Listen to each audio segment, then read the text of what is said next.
Whoopi once again has been caught being even dumber than we thought. Watch as she claims blacks in America have it worse than women in Iran. Roll it, Phyllis.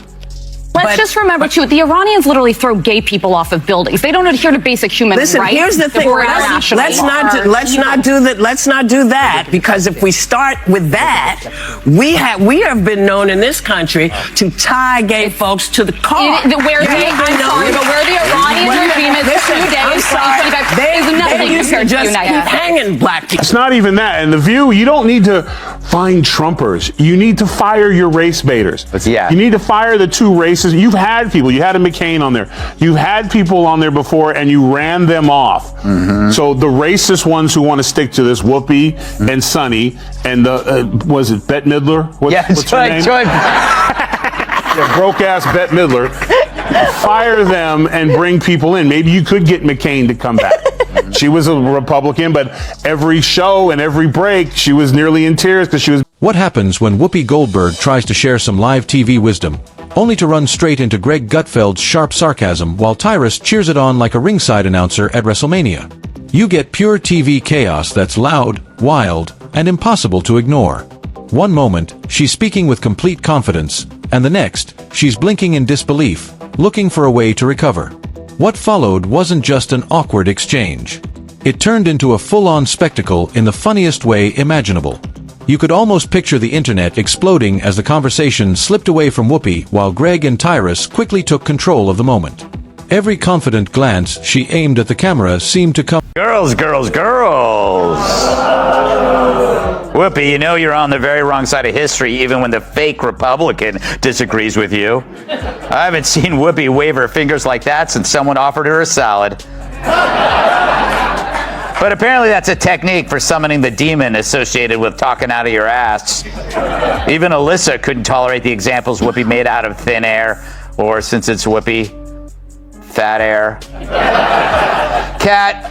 So the problem is that you have to go after the racist people. And if be the CEO goes, you know what, I'm not going to allow a woman on my show or man that will go after white America and talk about them like dogs. That doesn't represent our ideals or values for anyone. And get rid of those people. And this will clear up real quick. So do you have to actually look in the mirror and clean up your own backyard and get the racist people out? Because that's who you allowed in. You allowed black racist on TV who could just go all day and say anything about white people. And I guess lo and behold, they forgot that there's a lot of people at home, white people at home during the day that are not watching your show anymore. So just clean it up. Yeah, you know. Right back at her. Tyrus wasn't even trying to hide his smile. He leaned back and enjoyed every second as the moment unfolded. This time, Whoopi Goldberg was the one taking the heat. Happy Wednesday to everyone except Whoopi, who looked completely caught off guard. And yes, if you're wondering, Whoopi Goldberg's real name is Karen Johnson. The moment quickly became one of the day's biggest talking points. Cue the familiar intro, good morning, and welcome to The View. Behind the polished set, though, the tension was easy to spot. After her 2-week suspension, the show tried to carry on as usual, but something felt different. Whoopi has always spoken with confidence, but facing Greg Gutfeld's sharp humor was another story. She struggled to keep control of the exchange while Gutfeld stayed calm and let his punchlines do all the work. By the end, it wasn't just another TV... Hold on, Greg. First of all, I'd just like to say that for the many people that I have tied to cars, I never ask them about their sexuality. Thank you. Never once. And that's very progressive of you. Yes, happy Pride Month. Listen, I love... Whoopi's right. I mean, it's been rough for us. I mean, you saw what just happened to me in the last segment. I'm trying to talk, and all the white people are like, "Oh, it's Tyrus. I can make a phone call." You know?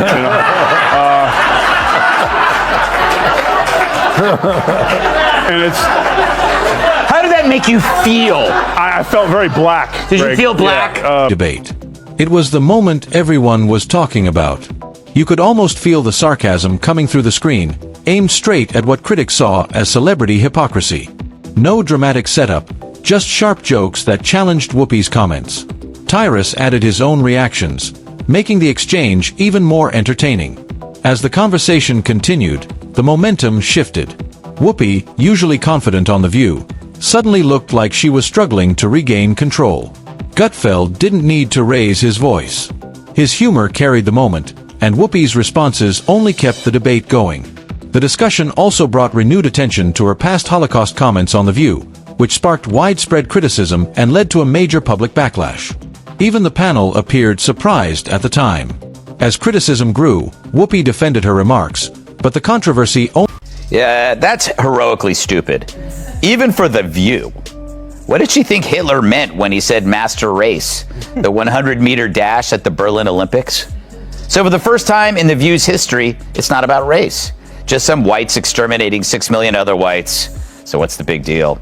Her reasoning reminds me of the guy who looks at black-on-black crime and says, that's just them doing what they do. Of course, if that callous person were me or you, we would be canceled faster than a Tinder date with Andrew Cuomo.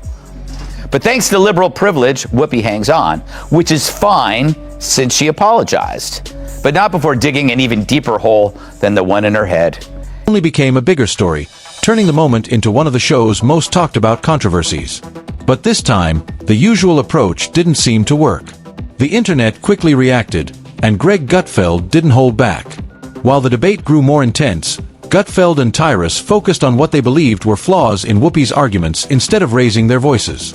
Whoopi defended her position, but many critics felt her explanations only added to the controversy. It was like watching someone try to recover after losing their place, hoping the audience wouldn't notice.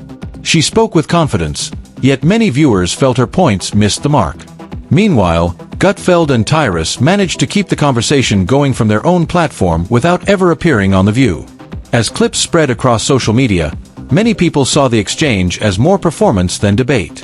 Whoopi's passionate delivery drew attention, but for many viewers, it was Very black. Did you feel black? It's worth Tyrus. Malice just started Yes. snapping By the way, his fingers for thank you. God black people don't do that in audiences. Yes, yeah. No, we just talk the whole time and tell you how to do your show better. That's what I get paid to do. But it's only in America can a black person sit on a TV show getting paid millions and millions of dollars to have the floor and can say, it can interrupt people because she interrupted her. Yeah. And if according to her, life was like in Iran, it was for black people, her interrupting and speaking in public would have led to a stoning. Yeah. reactions from Gutfeld and Tyrus that became the biggest talking point. Then came the moment that grabbed everyone's attention. Tyrus, as calm as ever, leaned in with the confidence of someone who knew the conversation had already shifted. He didn't raise his voice or put on a show. Instead, he delivered one sharp remark that quickly became the center of the debate. He argued that television has allowed some people to make divisive comments with little pushback, then questioned why audiences were tuning out. Whether people agreed with him or not, the line sparked instant reactions. Gutfeld followed with another round of satire, taking aim at celebrity political commentary and describing it as more performance than substance. He didn't rely on volume or anger. His jokes were direct, and each one kept the spotlight on the discussion. Meanwhile, Whoopi appeared increasingly uncomfortable as the exchange slipped away from her. Her expression suggested she was searching for a response, but nothing seemed to change the momentum. As the clip spread, social media filled with reactions, memes, and debates from every angle. Twitter, YouTube, and Reddit were flooded with opinions, turning the exchange into one of the biggest online conversations of the day. Sonny gets the game ball. If it wasn't for her, asking that question, it might have been a closer election. But when nothing really comes to mind, I was like, cha-ching. Listen, they're bitter, they're angry, they're entitled. They also should be. This should have been a reset for everyone who pushed lies and misinformation for the last. They call them Hitler, they call these things. America rejected them. And instead of coming back and saying, we lied, they instead are now doubling down. So let her keep doing it, because if she keeps that up, we're going to keep getting the Senate and probably the House and the White House, because people see right through your lies. So keep doing what you're doing. It wasn't just another television moment anymore. It became a viral debate that people couldn't stop talking about. And it didn't stop there. The internet quickly clipped Whoopi's reactions, her responses, and the awkward moments, turning them into viral posts across social media. Meanwhile, Gutfeld barely had to say a word. Sometimes, Letting the moment speak for itself made the biggest impact. Whoopi tried to shift the conversation back to what she believed was the moral high ground, but many viewers felt the momentum had already changed. Even some longtime supporters seemed less certain than before. Then Tyrus added another pointed comment, saying the focus should be on fixing problems closer to home before criticizing others. Whether people agreed or not, the remarks spread quickly online. Whoopi leaned back and tried to respond, but the exchange had already taken on a life of its own. What started as another political discussion had turned into one of the day's biggest media moments. She later brought Donald Trump into the conversation, making a comparison that drew even more debate and criticism. Gutfeld didn't need a dramatic response. Canada apparently